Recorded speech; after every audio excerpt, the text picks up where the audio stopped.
Eu não sou, nem nunca arvorei ser, um cidadão perfeito.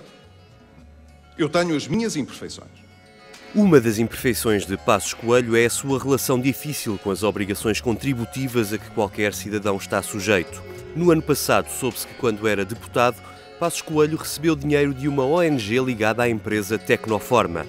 O primeiro-ministro invocou a falta de memória para não explicar quanto recebeu. Eu não recebia um montante certo para despesas de representação. Senhor deputado, sobre isso não guardo memória circunstanciada, com certeza que não. Mas em 1999, quando abandonou a Assembleia da República, Passos Coelho não se esqueceu de pedir o subsídio de reintegração, como se tivesse sido deputado em exclusividade, para receber mais 30 mil euros do que devia. Como o eventual crime já estava prescrito, a queixa contra Passos foi arquivada. E depois há muitos que deviam pagar os seus impostos e não pagam. Porquê? Porque não declaram as suas atividades. Notícias recentes indicam que depois de deixar o Parlamento e durante os 5 anos seguintes, Passos Coelho não pagou um único mês de descontos à Segurança Social, apesar de ter atividade a recibo verde. A explicação dada agora pelo Primeiro-Ministro para essa fuga às contribuições deixou o país boquiaberto. Eu não tinha consciência de que essa obrigação era devida durante esse período. Estava convencido que elas eram, nessa época, de opção. Apesar de não ter consciência do dever de descontar para a Segurança Social, Passos Coelho escolheu o escalão de descontos do rendimento mais baixo, embora recebesse milhares de euros por mês a recibo verde na Tecnoforma e noutras empresas.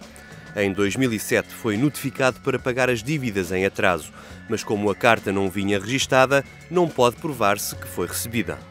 Eu nunca tive, durante estes anos, nenhuma informação, nenhuma notificação sobre a não regularidade da minha situação contributiva. Passos Coelho diz que em 2012, quando já era Primeiro-Ministro, soube da Segurança Social que as suas dívidas estavam prescritas desde 2009, mas ainda poderia pagar as contribuições em falta para contarem para a reforma.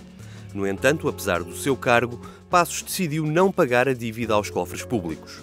Quando em novembro de 2012 essa questão foi colocada, eu entendi que o não devia fazer nessa altura, que o deveria fazer quando não tivesse responsabilidades do governo. Mas as contas da Segurança Social não batem certo com esta história.